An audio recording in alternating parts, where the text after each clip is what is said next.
예, 이걸 알면 이긴다. 이걸 알면 이긴다라는 제목으로 하나님 말씀 증거하도록 하겠습니다. 그 은혜를 모르고 의리 없는 사람 한운이라고 있습니다. 나하스의 아들 한운. 아버지 때는 다윗하고 되게 친하게 지냈는데 한운이 이렇게 은혜를 저버리죠.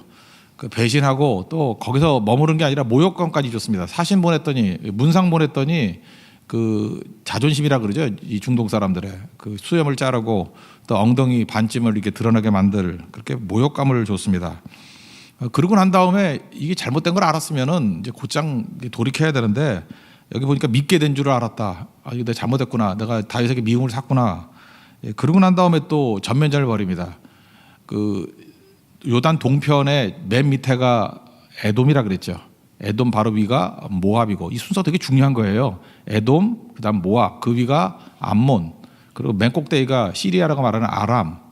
그러니까 그 암몬하고 지금 전쟁을 벌이는 거니까 암몬 혼자서 못 이길 것 같으니까 북쪽에 있는 아람에 용병을 요청을 합니다. 은 1000달란트라 그러는데 그 1000달란트는 600만 드라크마예요. 드라크마가 하루 일당이라고 치면은 10만 원씩 잡으면요 6천억. 전쟁은 참 돈이 많이 드는 겁니다. 6천억이라는 엄청난 돈을 들여가면서 또 전면전을 벌여요. 전쟁에서도 졌지만 이 백성들이 살아남겠습니까? 이게 어리석은 지도자가 이런 그 악함을 또 범하게 되었다는 것입니다. 그래서 20장 1, 2, 3절 보면은 그 수도가 라빠인데 라빠가 함락당하고 백성들 뭐 이런 건 지나가는 얘기지만 다윗이 왕관을 썼는데 뭐 이따만한 뭐 이렇게 보석이 있었는가 봐요. 그거 암몬에서 뺏어왔다 뭐 그런 스토리도 있고요. 그다음 3절에 보니까 백성들 끌어내서 톱과 쇠도끼와 돌설에 일시켰다. 그게 뭐예요? 그게 노예됐다는 얘기죠. 그러니까 백성들을 완전히 망친 왕 되었다. 그런 얘기를 만듭니다. 원래 그 암몬하고 그렇게 나쁜 관계가 아니었었는데 이렇게 모욕감을 주고 난 다음에 하나님께서 완전히 망하게 만드는 얘기를 보여주고 있잖아요. 이거를 지금 이스라엘 백성들이 계속 듣는 거예요. 그러면 이 사람들이 뭘 깨우치겠어요? 지금도 유태인들은요 승리하고 난 다음에 적에 대해서 너무 심한 모욕감 주지 말라 그럴 때 항상 드는 예가 여기래요. 암몬의 이 한운같이 하면 안 된다. 그러니까 이게 승자의 포용 그런 게 있어야 되는 거죠. 근데 이걸 모르고 좀 힘이 있다 그러고 남이 안 본다 그러면 막 모욕감 주고 하는 사람들이 말로가 이렇게 된다는 거예요. 그러니까 이 말씀 갖고 있는 백성과 아닌 백성은 다르죠. 이거를 유대 소년들은 적어도 공유하고 있다라는 것입니다. 북쪽에 있는 아람 군대를 이제 들여왔어요. 용병으로 왔는데 돈 때문에만 왔겠습니까? 제가 볼 때 그건 아니라고 생각해요. 다윗에 대한 시기심도 있었고 돈도 있었고 그래서 아람이 괜히 끼어들었다가 또 박살났다는 거죠. 그래서 서쪽에서 진 거를 알고 이제 요단강을 넘어서 이제 동쪽으로 자기 쪽으로 넘어갔습니다. 그러고 난 다음에 지원군을 요청했는데 그 사령관이 하닷 에셀이라는 사람이었어요.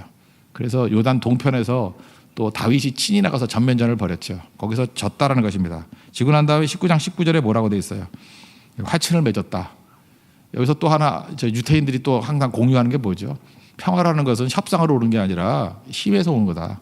승리하고 난 다음에 이게 화친이 되는 거지. 플리즈 한다고 뭐 봐달라고 해서 화친이 되는 게 아니다. 그러니까 이스라엘 백성들이 이 역사를 통해서 계속 배우는 거예요. 그죠? 진정한 평화라는 것은 하나님의 축복과 또 하나님께 주신 이런 승리로 말미암아 화친이 오는 거지 저절로 오는 것이 아니다. 지금 중동에서 하는 일도 보면 되게 이런 패턴으로 지금 나가고 있지 않습니까? 이런 게 반복되고 있다라는 것입니다. 이게 전체적인 맥락이고요. 오늘 말씀은 이걸 다 일일이 다 살핀다 그러면 초점을 잃기 때문에 요압이라는 사람이 나오지 않습니까? 요압은 참 애증이 다 있는 사람 같아요. 아둘람 때부터 다윗을 따랐던 굉장히 중요한 가문이고 이 아들 셋이 있었거든요. 요압과 아비새. 아비새라는 이름이 아버지가 이세다라는 뜻이거든요. 그래서 이게 어떻게 된 건지 모르겠어요. 그 꼭대기에 또 이세라는 이름이 있었는지 모르지만 아버지는 수리아인데 수리아의 아들 요압이라 그러는데 왜 아비새라고 지었는지 모르겠어요. 아비새는 아버지 이름이 이세다입니다. 그런 뜻이거든요. 하여튼 아비새. 셋째가 아사엘. 아사엘은 또 나중에 전쟁하다가 또 죽죠. 그래서 두 아들이 되게 중요한데 요압과 아비새. 다윗의 오른팔이었습니다. 친인척이거든요. 친척이에요. 굉장히 강한 사람이었는데 마지막에 솔로몬 때는 또 뭐 뿔 잡고 뭐 기회주의자였다가 어려움 당하고 그러지 않습니까? 근데 요압은 그래서 기회주의자로 많이 인식을 해요. 근데 오늘 이 장면에 나오는 요압은 제가 이제까지 본 성경에서 가장 멋있는 장면이에요. 그러니까 요압은 초창기 때 참 좋은 리더였다는 거예요. 다윗을 보고 배워서 훌륭한 지도자였었다. 근데 자꾸만 승리하다 보니까 욕심이 생겨가지고 다윗은 점점 빛나게 되는데 요압은 자기 욕심 찾아가다가 나중에 어려워지게 된 케이스라는 것입니다. 요압도 우리가 또 인물 성경 공부를 할 때 굉장히 중요한 인물 중에 하나라고 생각을 합니다. 이게 반반이에요. 이렇게 기회주의자이기 때문에. 근데 오늘 이 본문을 보니까 승리할 수 있었던 지도자의 모습을 보여주고 있어요. 특별히 10절부터 12절, 13절까지 그게 제일 중요한데 19장 거기서 보면은 세 가지로 얘기할 수 있을 것 같아요. 제가 이게 한자로 그냥 이렇게 한번 만들어봤어요. 첫째는 승리할 수 있는 이유가 뭐냐? 임전무태. 두 번째는 상부, 상조. 세 번째는 절대 신앙. 그렇게 사자성어를 한번 만들어봤어요. 그렇게 그런 것들이 있을 때 우리가 승리하는 리더십을 발휘할 수 있다라는 것입니다. 요압의 리더십입니다. 우리 첫 번째는 임전무태인데 내가 맡은 자리는 내가 지킨다라는 의식을 갖고 있을 때 승리를 하더라는 거예요. 7절 8절을 보니까 다윗이 듣고 요압과 용사의 온 무리를 보내매 암몬 자손은 나와서 성문어기에 진쳤고 이런 얘기가 나오죠. 들판에서 전쟁을 벌이는 얘기가 나옵니다. 그러니까 특급은 두 개예요. 하나는 암몬이고 하나는 북쪽에 있는 아람 용병. 근데 아람이 훨씬 더 세요. 그래서 9절을 보니까 요압은 더 세니까 형이니까 더 센 아람과 싸우겠다. 이렇게 얘기가 나옵니다. 9절 보세요. 자기가 맞서 앞뒤에 적진을 보고 이스라엘의 선발한 자 중에서 또 엄선하여 아람 사람과 싸우려고 진치고 그러니까 자기는 아람과 싸우고 동생인 아비새는 10절 남은 자를 그 아우 아비새의 수하에 맡겨 암몬 사람과 싸우려고 진치게 하였더라. 역할 분담을 한 거죠. 그리고 최선을 다해 싸웠다는 것입니다. 그러니까 지금식으로 하면 지역 방어예요. 그죠? 북쪽은 요압이 방어하고 남쪽은 아비새가 방어하는 지역 방어. 농구 해보셨습니까? 농구할 때요 지역 방어 하다가 한 사람만 게을르면요 그냥 뻥뻥 뚫려요. 그래서 집니다. 지역 방어는 자기가 맡은 지역은 최선을 다해서 막아야 돼요. 그게 지역 방어라고요. 그래서 임전무태는 뭐냐면 자기에게 맡겨진 부분은 절대 뚫리지 않겠다라는 의식. 그럴 때 최강의 팀이 될 수 있다는 것입니다.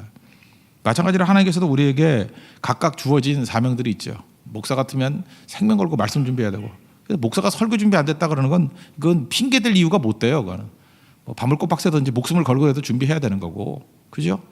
또 성도들 목사가 이렇게 현장에 뛸 수는 없잖아요. 충성하고 순종하는 것들은 또 성도들이 해야 돼요. 그건 죽도록 해야 된다고요. 그거 안 할 수 없잖아요. 그러니까 각각 성도들 또 선교사들은 현장에 나가서 또 생명 걸고 복음 증거하는 최전선을 뚫어야 되고 이게 각각의 역할을 다 잘하게 될 때에 그게 전성기가 오는 거죠. 부흥기가 오는 거죠. 그 사도들도 그랬잖아요. 이게 자기 지역을 잘 놓쳐놓으니까 사도행전 6장도 보세요. 우리는 기도하는 것과 말씀 전하는 것에 전무한다. 자기들이 할 일이죠. 그러니까 집사들 세워가지고 너희들은 행정 같은 걸 맡아라. 구제 이런 걸 맡아라. 그리고 성도들은 이제 기도하고 순종하는 일을 맡고 그럴 때 최강이 되는 거죠. 좀 교회가 조직화돼가지고 목회서진에 넘어가 보시죠. 지난번 디오도 살폈죠. 거기서 일꾼들을 세우는 게 나오잖아요. 그래서 각각의 자기 맡은 분야를 충성을 다해서 맡을 때 최강의 교회가 될 수 있다라는 것을 보여주고 있다는 것입니다. 그래서 승리하기 위해서 필요한 것은 뭐냐? 첫 번째는 임전무태. 내게 맡겨진 부분에 있어서는 절대로 물러서지 않겠습니다. 라고 하면서 충성 다하는 것이 필요하다는 것입니다. 데살로니가 전서 4장 11절 보니까 너희에게 명한 것 같이 조용히 자기 일을 하고 너희 손으로 일하기를 힘쓰라. 그러니까 무슨 얘기예요? 자기에게 맡겨진 부분에 대해서 충성 다하라. 그것을 우리에게 명하고 있다라는 것입니다. 오늘 여러분들 하나님께서 내게 맡겨주신 것들이 무엇입니까? 우리는 맨날 이러죠. 내게 맡겨준 것들은 제대로 하지도 않으면서 남들 못하는 것만 보이고 그러죠. 맨날 손가락질하고. 그거는 정말 어리석은 것뿐만 아니라 하나님께서 기뻐하지 않는 모습이라는 거예요. 주께서 내게 맡기신 분야가 있잖아요. 어떤 교회에서 특별 역할이 있어요. 또 잠시적으로 그거를 해야 될 역할이 있어요. 그때 생명 걸고 하는 거예요. 그거 이겨내게 될 때 하나님께서 권능을 주신다는 것입니다. 백낙준 박사 얘기를 했죠. 제가 연대 나왔는데 연대 거기 동상도 있어요. 도서관 앞에. 그러니까 언더우드 말고 한국 사람 보는 백낙준 박사 이렇게 앉아 있는 동상이 있는데 이 사람은 원래 그 무당 아들이었습니다. 뭐 아무것도 없는 아들이었죠. 선교사 밑에서 청소했는데 하루는 아침에 나갈 때 청소하라, 마당 청소하라 그랬더니 신방 하다가 늦게 오셨대요, 선교사님이. 밤 10시 넘었는데도 계속 마당 쓸고 있더라는 거예요. 그거 뭐 하는 거냐고. 그랬더니 언제까지 하라는 말을 안 해가지고 쓸었다고. 다들 일부러 그런 것 같기도 해요. 그죠? 감동을 주려고. 거기에서 이제 마음에 들어가지고 유학 보내주고 길 열어주고 그래서 한국 그 초대 그 문교부 장관, 지금 문교부 교육부 장관인데 옛날에 문교부 장관이죠. 문교부 장관 되고 그랬잖아요. 그러니까 이게 굉장히 중요한 역할을 감당하는 분이 되었다는 것입니다. 하나님께 이게 쓰시잖아요. 그래서 중요한 게 뭐예요? 지사충성이란 말이 있죠. 지사충성이 뭐예요? 지사, 죽음에 이르기까지 충성하라. 그래서 제가 초대교회, 우리 한국의 초대교회 당시에 제일 많이 들었던 얘기가 그 지사충성이었어요. 이게 서머나 교회에 주신 말씀이잖아요. 요한계시록 2장 10절 죽도록 충성하라. 이게 지사충성이에요. 그 다음에 생명의 멸관을 내게 주리라. 생명의 관을 내게 주리라. 지사충성이에요. 지사충성. 자기 자리 지키는 거예요. 그래서 옆 사람 둘러보지 않았습니다. 누구 비판 그런 거 없었어요. 각각 자기가 맡겨준 사명이라 그러면 그 자리에서 죽도록 충성, 지사충성했다니까요. 그러니까 승리하죠. 몇 명 되지도 않는데도 불구하고 강력한 교회가 되었다는 것입니다. 즉 여러분이 맡겨진 부분도 뚫리면은 다 뚫리게 된다는 것입니다. 우리가 보통 일이 중요하냐, 사람이 중요하냐, 이거 맨날 싸워요. 그 휴먼 오리엔티드 해야 되느냐, 아니면 태스크 오리엔티드 해야 되느냐, 뭐 이 두 갖고 맨날 싸워요. 사람이 중요하냐, 일이 중요하냐 그러는데, 이게 둘 다 연결된 거지 연결되지 않은 겁니까? 그거 갖고 왜 싸워요? 한번 생각해 보세요. 지금까지 이렇게 방어를 할 때 전투를 해보면 알아요. 자기에게 맡겨진 그 분야가 있잖아요. 성 같은 걸 이제 수비한다고 해봐요. 그러면 자기를 잘 감당하는 게 사람 배려하는 거죠. 그거 아니에요? 내가 있는 걸 잘 감당해야지 옆 사람도 살리는 거죠. 내가 뚫려버리면 옆 사람 죽잖아요. 아무리 잘 지킨다 할지라도. 그러니까 내가 내 소임을 다하지 못하면은 공동체를 죽이는 거예요. 그런 의식 가지고 뛰는 겁니다. 그리고 또 반대로 사람을 세워주죠. 격려해주고 세워주면 그 사람이 또 일하지 않겠어요? 격려받은 사람이 일 안 할 리가 없죠. 이건 동년의 양면이에요. 그러니까 일이 먼저냐 사람이 먼저냐. 이거 제가 볼 때 일해보지 않은 사람이 하는 탁상 공론이에요. 현장에서 진짜 전투를 해본 사람들. 우리가 지금 선교 현장에 나가보세요. 사람이 중요해요? 일이 중요해요? 같은 얘기예요. 맡겨진 일들 죽도록 충성하다 보면요. 지금 선교 멤버들 어떤 때는 조금 가는 팀도 있잖아요. 뭐 한 20명이 감당해야 되는데 갑자기 뭐 사고가 나가지고 한 7명밖에 안 남았어. 그럼 어떻게 해요? 그 7명 갖고 죽도록 충성하는 거예요. 지사 충성해가지고 하여튼 일 감당해내는 거예요. 그거 내다 보면은 그 7명이 얼마나 똘똘 뭉치는지 알아요? 돌아와서도 헤어지지도 않아요. 그죠? 계속해서 만나고 밥 먹고 형제같이 지내고. 그게 왜 그렇게 끈끈한 정이 생겼죠? 일 때문에요. 일 때문에 사람이 세워지게 된 거예요. 또 그 안에 있는 사람들을 격려하다 보면 그 사람들이 만나가지고 또 일이 되는 거죠. 이게 나눌 수 있는 문제가 아니라는 것입니다. 하여튼 임전 못해. 우리가 맡겨진 부분에 있어서는 절대로 물러서지 아니하는 그런 믿음의 신실한 종 되기를 바랍니다. 두 번째는 힘들면 서로 도우라는 것입니다. 상부상조인데 12절 원리가 나오죠. 아람 사람이 나보다 강하면 내가 나를 돕고 만일 암몬 사람이 너보다 강하면 내가 너를 도우리라. 그러니까 이게 트랙을 투 트랙으로 나눠서 지금 싸우고 있는데 힘들면 가서 도와주겠다는 거예요. 이게 우리는 내일만 잘하면 된다라고 하는데 그렇지 않죠. 같이 서로 도와주는 거. 다 똑같은 양질의 사람들이 아니잖아요. 어떤 사람은 또 부족함이 있겠죠. 그때 내 할 일 했는데 넌 뭐냐라고 비판하는 게 아니라 자기 일 열심히 하고 하나님께 은혜 더 주시는 사람이 있거든요. 가서 힘써 돕는 거예요. 그러다 보면 전체가 살아나게 됩니다. 평생 그렇게 하는 게 아니고요. 그 어떤 일시적인 기간이 있는 것 같아요. 더 많이 기도해 줄 사람이 있고요. 어떤 때 초창기 때 힘들 때는 힘에 지나도록 헌금하는 사람이 있어요. 그걸 통해서 막 선교를 돕고 세우고 죽을 때까지 그렇게 하는 거 아니거든요. 어떤 때 그렇게 세워주다 보면 서로 돕다 보면은 그 고비를 넘겨요. 그럼 다 이기게 되는 거죠. 마귀는 우리가 이상한 생각을 해요. 일시적인 헌신을 평생 한다고 생각해서 겁먹게 만들어요. 그거 아니거든요. 그리고 그 평생 할 수 있는 일들은 하나님께서 힘 주시는 거예요. 그거는. 그래서 당장입니다. 당장. 내 눈에 보이는 사람을 도우면은 설 수 있다는 것입니다. 그래서 마지막 때 모이기를 힘쓰라 그러면서 뭐라 그랬어요? 히브리서 10장 24절 보니까 서로 돌아보라. 사랑과 선행을 서로 격려하며 세워주는 게 꼭 필요하다는 거죠. 그러면은 강력하게 쓰임 받을 수 있다는 것입니다. 우리는 돕다가 강해지고 성장하는 것입니다. 그 성경을 보면요, 창세기 14장에 아브라함이 강해졌던 이유를 이렇게 설명했죠. 롯이 잡혀갔습니다. 롯을 도와주러 갔다가 그 그돌라오메를 중심으로 해가지고 동방의 5대 왕들 도시국가를 박살을 냈어요. 그래서 최고가 됐죠.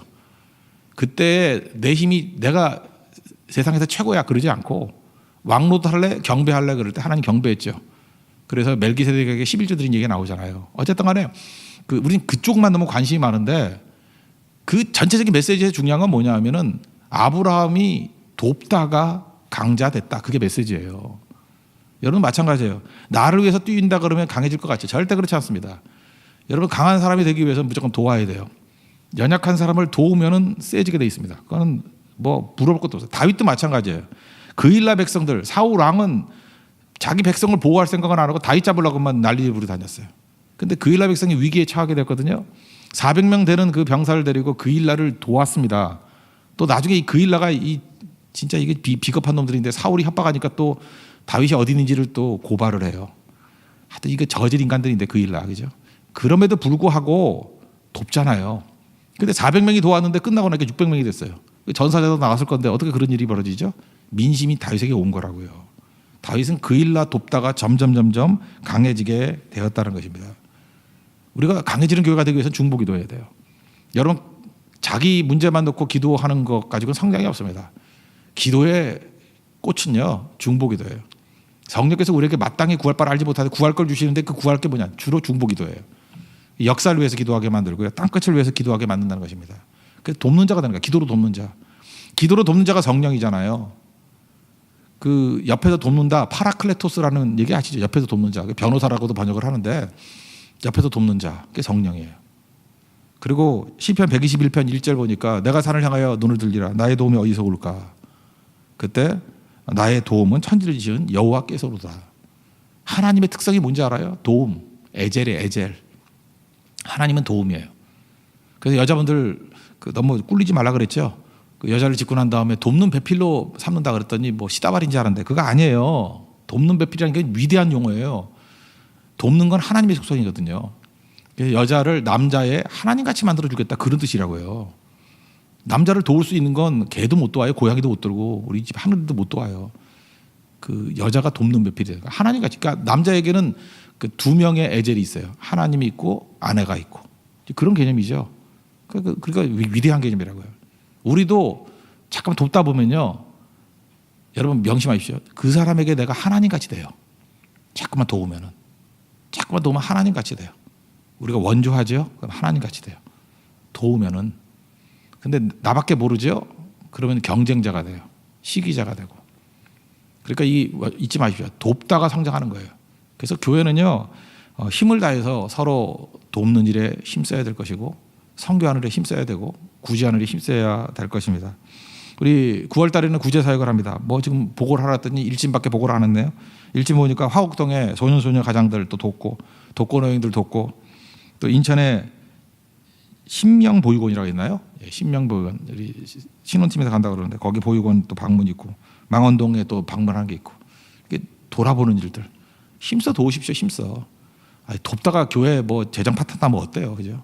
하나님께 또 부어 주시겠죠, 그죠? 그러니까 스케일을 늘려가지고요, 그냥 도울 것만 찾아오라고요. 여러분 돈 갖고 도우라 그러지 않을 테니까. 예, 교회 헌금을 얼마 도울 수 있으니까 해야 될 일만 모아오라고요. 모아오고 계속 돕다 보면, 그죠? 그분들에게 우리가 에젤이 되는 거예요. 그걸 통해서 교회는 강해지고 더 성장하게 되고 하나님의 능력의 통로가 될 수 있겠죠. 그래서 꼭 내가 있는 거 가지고 하는 게 아니에요. 어떤 그 제목만 들고 나오면, 주제만 들고 나오면 하나님이 하십니다. 하나님 하신 일에 충성을 다할 수 있는 믿음의 종 되기를 바랍니다. 우리 교회가 해야 될 일 중에 큰 거는 기도죠. 나라를 위한 기도를 해야 돼요. 참 우리 이상해. 우리 뭐 안보 불감증에 놓였다 뭐 이런 얘기도 하는데 지금 외국에서 날리고 지금 어떤 뭐 외국 사람 기업에서 일하는 사람들은 지금 전화 온다 그러잖아요. 빨리 귀국하라고. 그죠? 뭐 그런 식으로. 근데 우리는 지금 뭐 별 생각을 안 하고 있는 것 같은데, 그래 좋아요. 그 믿음이라고 칩시다. 우리 믿음이 너무 좋아서. 근데 그 믿음이 아니라는 게 증명이 되는 게 뭐냐면 기도 안 하는 게 무슨 믿음이에요. 참 이상해요. 옛날에는요, 한국교회 부흥을 위해서 제일 큰 기여를 했던 게 김일성이었거든요. 교회가 좀 이렇게 낙심이 될 만하면 무장공비 보내가지고 막 습격하고, 그러면 또 교회가 뭐 2주, 한 달 이렇게 기도하고 막 그랬어요. 근데 참 묘한 게 구국 기도회가 없어요. 나라를 위한 기도회가 없어요, 지금. 기도할 힘을 다 잃어버린 것 같아요. 그거 진짜 위기예요. 이거 위기거든요.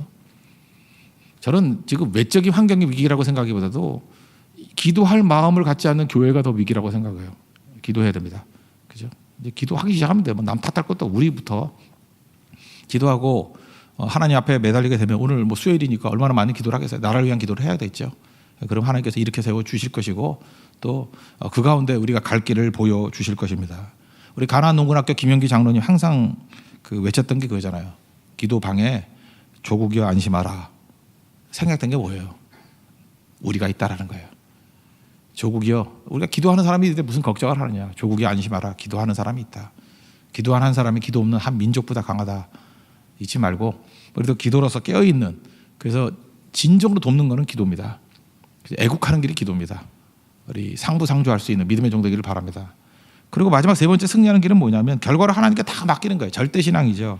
여기 그래서 요압이 이런 말을 하네요. 13절 보세요. 너는 힘을 내라. 우리가 우리 백성과 우리 하나님의 성읍들을 위하여 힘을 내자.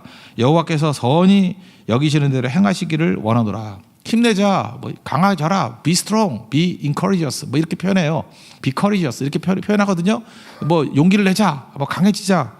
근데 거기서 끝나지 않고 뭐라 그러냐면 여호와께서 선히 여기시는 대로 행하시기를 원하더라. 하나님께 맡기는 신앙, 절대 신앙이죠. 여러분 이런 생각 안 해봤어요? 원래 이 요압과 아빗의 이 아둘람에 모였던 사람들은요, 이스라엘 사회로부터 버림받은 사람입니다.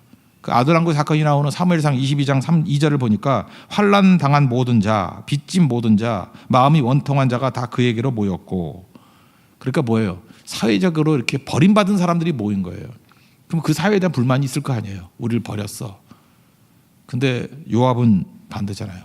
버린 그 사회를 구원하기 위해서 힘을 내자. 우리가 도우러 가자.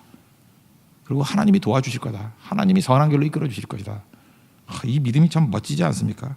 그러니까 충성을 다하는데 결과는 나한테 있다가 아니에요. 결과는 하나님께 있다라는 거예요. 그래서 God works, 하나님이 일하신다. 하나님이 일하실 거야. 그걸 믿는 거죠.